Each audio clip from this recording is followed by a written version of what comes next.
Joe Gatto. You know Joe Gatto? Wonderful comedian, great comedic personality from the Impractical Jokers, as it were. He's on tour. He's jumping around the country. He's very funny. Go see the guy. Go see Joe Gatto. Tell him Santino sent you. Got pancreatic cancer. He died when I was 19. Thanks sorry. for bringing it up. Yeah. And well, I did want to pry. Thanks for touting your live father in my face. But two of them. I was stepdad and a real dad. Oh, look at you. Yeah, sorry, You're fantastic, man. I'll make one of them call you. Just send the card. Yeah. When he literally got diagnosed and he booked a family trip to Vegas. And he's like, we're going to Vegas. And he told me, he's like, get a fake ID. I want to gamble with you before I die. And he taught me how to play blackjack in Vegas, which was awesome. And I was like, and I've always carried that throughout. It's always been like, it's only green paper. Like, do what you can, be responsible, but like have fun, spend it while you're here. Like, that's always been my thing. I've always been lived like that kind of like generous life of just like, come along. Let's everybody just celebrate. What else can we do with it? Yeah, and I think that really does add perspective. For 100%. Sure.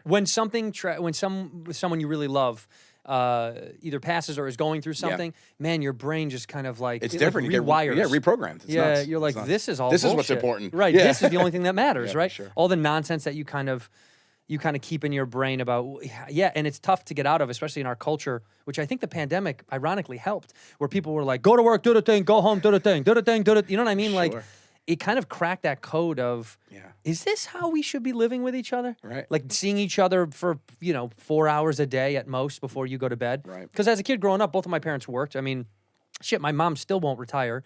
And she won't? No, what man. What does she do? She runs marketing for a property management company that owns a bunch of the larger companies that own all these high rises in Chicago, where we grew up. When I was a kid, you're in Chicago? We lived in these buildings that my mom's company worked for. So I think we got a little perks. Well, we got Section 8'd, which was nice. Because we were able to slide into a single income, single parent home. So these nicer apartment buildings, my mom got to apply through the company. Was like, hey, I'm a single mother, and they're like, yeah, go ahead. Amazing. It was great. So we lived in these nicer apartment buildings when it was just her and I. But she just won't retire, and they've worked my whole life. And when I was a kid, I didn't come home to like, apple pies on the counter. No way. It was what's in the fridge. Yeah. And find something. Yeah, what's loose? Yeah, what's loose? What's loose? Can he eat that? Right. Can he eat that? Let's see. On tonight's episode, we have meatloaf. So we think. No, it is true, because when I was a kid, when I was little, when it was just me and my mom, I used to love to eat. This is so gross, but I used to love in the middle of the night, if I wanted a snack, I would watch Carson, which she always said I would always turn on Carson, and I would watch Carson and eat cold hot dogs. Cold hot dogs. But this is what's funny. Is cooked or no? No, see, this is what's interesting. Straight dog from... Don't you know they're cooked? They're all cooked. This is what's funny. People go, raw hot dogs. Like, no, they're never raw. They're always cooked. They're just cold. So I would eat them cold in front of the window, and I'd watch Carson, and I'd stare down at the traffic. Cold dogging it, watching Carson? Yeah, dude. Oh, wow. I'd raw glizzy, dude. I just eat it raw, baby. And slices of American cheese. I guess it's really No, I didn't snap it. I ate it whole. I'd suck it whole, spit it out, suck it whole. So like, it's trying to be too smart, and remember, like, people just want to laugh and they don't want to think as much. I think that's why. They just want to laugh. That's why you look back at, like, I still remember one of my favorite things ever was Chevy Chase falling down a flight of stairs at comedy. It was an award show. I forget which one it was. I know. I'm trying to think of what it was. I think it was an Oscars or an Emmys or whatever, and he fell down the stairs, and I used to, like, watch that on loop. I was like, that was unbelievable. But even for me growing up, Looney Tunes was my jam. I just loved Wile E. Coyote, and they never said a word. And I just loved the physical comedy and all that. I could watch it for hours. Well, that's what they say, like, great, I can't remember who told me this. This is really weird, but someone said, great comedy, to make a really great comedy in the visual sense, like on television or film or whatever, if you can turn the volume off, do you still know what's going on, and is it funny? Yeah. And I thought that was really powerful. I don't even know what director said that to me, but I was like, oh man, is that true for all? And then you start to think, yeah, there's a lot of comedies, if they're good enough. It doesn't even need to be like break a thing, fall through a thing. No. But if the liveliness is big enough, the facial expression, I get it. Whatever, And I know. I mean, you go back to silent comedies, and you're like, oh right, I knew the whole story without knowing anything 100%. At all. And you're right. Nowadays, I feel like we are getting just a lot of stuff is like wordy, and we're trying to be really clever. Like clever. It's really just the cleverness is tough. Like we went to see Barbie. I went to go see that, and it had a lot of funny stuff in it. But it's trying to be snarky and clever and underhanded, which is fine. But I don't know. You kind of want just like hit me with how dumb it's because by the way, you know what we're doing is dumb. I mean, 100%. What if this is all fake? Yeah, I know. This is so stupid. Like if you're trying to do a message, do a drama. Like yeah, that's, 100%, you know what I mean? It's like make me cry. Make me cry. It. I mean, I want to feel terrible about myself after it's over. They have credits. I want to figure out if my life is worth it. I've done that multiple times. You know, you leave the theater. Last time I did that was like that Triangle of Sadness. Did you ever see that? I didn't see that one. No. My God. It'll just like reconfigure your brain emotionally about people and relationships and right that thing did a dance for me. Man. Everything everywhere all at once. Same thing. Did the same thing for me. Cried. I was like I was more like I just like watched the screen when it was over and I was just like you know when you catch yourself sitting there like how long have I been sitting here? Like it was like one of those. I was like holy cow. And the popcorn sweeper was like buddy, let's go. Pick up a room, Joe, or let's go. You trying to get some side work? What's going on here, man? Get out of here. Times are tough, guys. Times are tough. You're in LA. We're supposed to be doing a show tonight. We are. Are you popping for something specific? Are you allowed to talk about it? Here for this. You did. Me. Yeah, that's huge. That's a big deal. I'm a huge fan of you, and I was like, I can't miss this opportunity. So that's 100% true. I have a show in San Francisco tomorrow, so I came out a day early to do this. Where are you doing it at? I'm at the San Francisco. Cobb's Punchline? No, I'm at the theater. The theater? It's, the Egyptian or I should probably say. Isn't Well, this is going to go out today. They're going to miss it anyway. Well, it's going to be gone. It's going to be gone. But isn't it sad when we don't even know the name of the theater that we're playing? Which, by the way, it happens to all of us. Yeah, you can look. You look up. There's the Orpheum, the Curran, the Castro, the Golden Gate. I think Victoria. It's the Palace of Fine Arts. I think that's what it is. I bet you that's. I think that's it. It's the Palace of Fine Arts. Palace of Fine Arts. Yeah, I think so. San Francisco, great city, underrated comedy city in the regard that people would think. And I'm being political for no other reason than it's obvious. But people do this thing where they're like, oh, San Francisco, everybody must be, stuck up, liberal, or whatever. You know what I mean? Like, oh, sensitive, blah, blah, blah, whatever these catchphrases are and buzzwords. The opposite. Yeah. I've had the most fun in San Francisco, like unhinged, fun, goofball, weirdo, experimental sets up there. Yeah. And it's completely opposite of what people... peg it as. Yeah, 100%. It's this weird, and we do this coastal thing where we're like, oh, what is that city like? People do that all the time, and I go, you'd be blown away. It's amazing. Like great city. Someone just said that to us when we were on the road, and they said, well, it's something like Kansas City, and I go, Kansas City's incredible. Unbelievable. It's an incredible comedy town, a great culture town, bars, restaurants. 100%. I was like, you're off, and I think that happens to Americans because they get this impression on the internet of like a place, and they're like, that must be what that place is like. Or it's the way it's portrayed in like things. And it's just been in culture for so long. Yeah, for sure. And some of them are true, right? So, like Texas. It's a Fargo.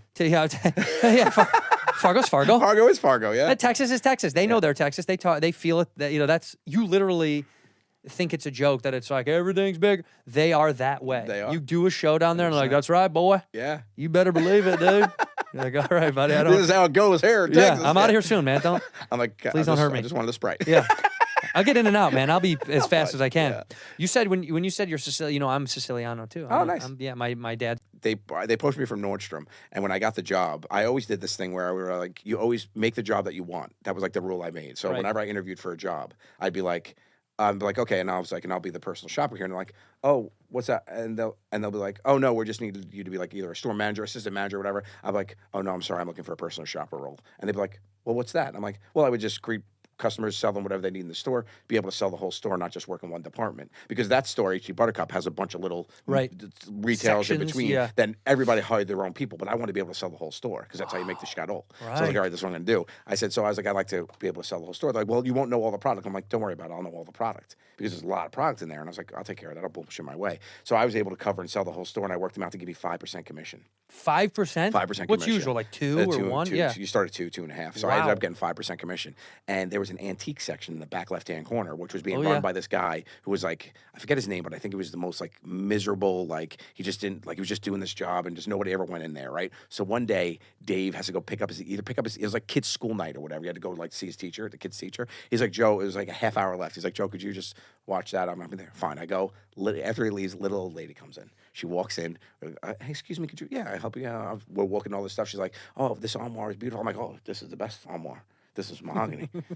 This is mahogany. This is oak. This is, she's like, it really reminds me of the one that my late husband had. She's like, I'll take it. I was like, okay. I was like, have you dealt with? I'll call him Frank. Have you dealt with Frank before? She goes, oh no. She's like, it's my first time in here. I'm like, all right. I was like, I'll sell it to you. I look at the price tag. It's $30,000. I was like, dude, I just put this on my back and just walk out. Like, what do you want me to do right now? I'll carry it. Yeah. So I'll carry it to your house. So she did it. I bought it. I got the commission. The next day he came in and he was like, where's the armoire? I was like, I sold it. We sold it. I sold actually everything inside. He went here. to the longest lunch I've ever seen. He was just defeated like Eeyore walking out to lunch. Like, this poor guy. Felt so bad. That is, I mean, that you must have had the skill. I mean, honestly, and that doesn't surprise me at all. Yeah. Any good talker, comics, we could sell anything. Yeah. You know, like that was kind of how I got it from my dad. Yeah. You know, this guy. I mean, you know, the joke. It's like you could sell ice to an Eskimo. It's like he could convince people of the thing that they need. Sure. My grandfather was a big hustler when he was alive. Yeah. Yeah, dude, this guy. You want to talk about a hustler? I have a character that I do based on him. Oh yeah. Yeah, because he literally, genuinely, he was a hustler. He never had a gig. When he was a kid, he was a numbers runner for the boys. Yeah, and notably so. It wasn't even like a secret. It was kind of like a thing that they were comfortable talking about because he was just in and out and had a lot of friends. Yeah. In that world, and then when he learned how to go to the factories, grab wholesale stuff, and just sell it at street value. He was like, how do people, why doesn't everybody do this?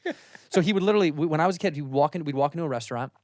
If it was like a mid-range restaurant, you know, where it's like mom and pop, but it's kind of a little bit nicer. Yeah. He'd walk right into the kitchen. And I'm not exaggerating at all. I've seen him do this multiple times. He'd walk into the kitchen and he'd be like, who's the manager?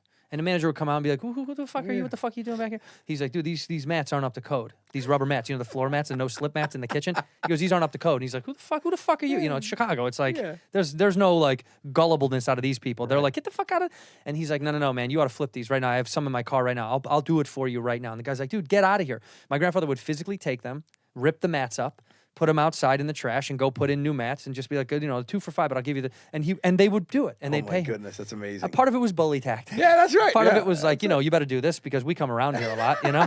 But that's how my grandfather made a living. And my dad obviously adopted that, but took the sensible part and knew how to talk to people. Yeah. Just knew how to convince them of shit. 100%. But the name of it at this point. But it was available. Crazy. It was available in a couple different colors, right? And the hottest color that sold was the espresso, was the dark wood. I just kept selling it, and the person that they were getting it from couldn't manufacture it quick enough. So like, we got to go find a new manufacturer. They switched to a new manufacturer. It ends up being shit. They sold all this product. They had to return all this money. It was crazy. So I was like, oh, I just broke this company. It's not your fault. It's not my fault. That's their fault. That's their fault. Yeah, I still got my commission. Yeah, you did the right thing. A $3,000 crib. I don't have any kids, but I don't know. But my instinct says $3,000 for a crib is ridiculous. It's ridiculous. And back in I'm talking. I was gonna say this 2007. 20 years ago. Yeah, 2007. Yeah, 16, 17. That's absurd. Yeah, it was nuts. What does an average crib cost in the real world today? I actually don't know. My ignorance is disgusting. On the real world today, no, you could get a normal crib for $800, $700. Okay, right. Yeah, a good crib for $700. You could get cribs for like $30 if you wanted. Well, sure, that's the one I'd get for sure. I would just put up on those dog fences that we had for my dog. But it was also the age of the Bugaboo. That big show. So I was deep in that Bugaboo money. Oh. So when you left to get with the boys, when you left, honestly, was it hard because you were like, man, this is guaranteed money. This thing. I was the first one to quit my job. You were. Your first one out. You didn't even think twice.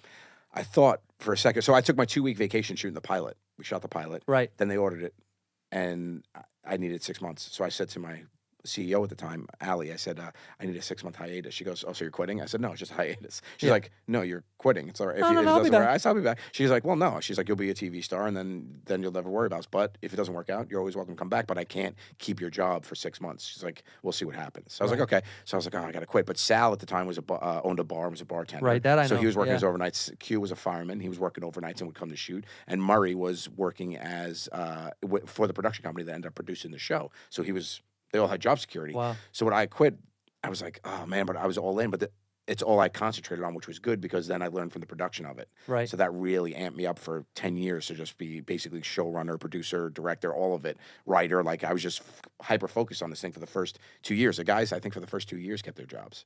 Wow. Quit. Yeah. But you were all I was all in the edits and stuff. But I think. And that's why you're the best of all of them. That's actually the truth. That's really. No, I think it's why I have a different skill set. Right. I think it's why, like, I always wanted to be a director when I grew up. That's what I'll be when I grow up. I'll be a writer director. I want to make movies. I always loved film growing up. So it was like that, scratched that itch for me. It wasn't just like, because I never wanted to be in front of the camera. I was like, if I wasn't me on that show, I don't think I would act. I never want to act. I'm not an actor. You just wanted to put it together. I just wanted to put it together, and I got to be myself and make my friends laugh. So it was a perfect combination for me. And that's incredible to think that you never wanted to be in front of the camera. Like, well, it's a hard thing to admit, unless you're like, Brad Pitt, where you're like, I get it. You want people to see what you look like, You want to tout this out and about town. Yeah, for sure. 100%. Show that off. Yeah, but I didn't, I think it was just the right formula for me. I'm not a good actor. I don't think I am. I don't have confidence when I do it. No, you do.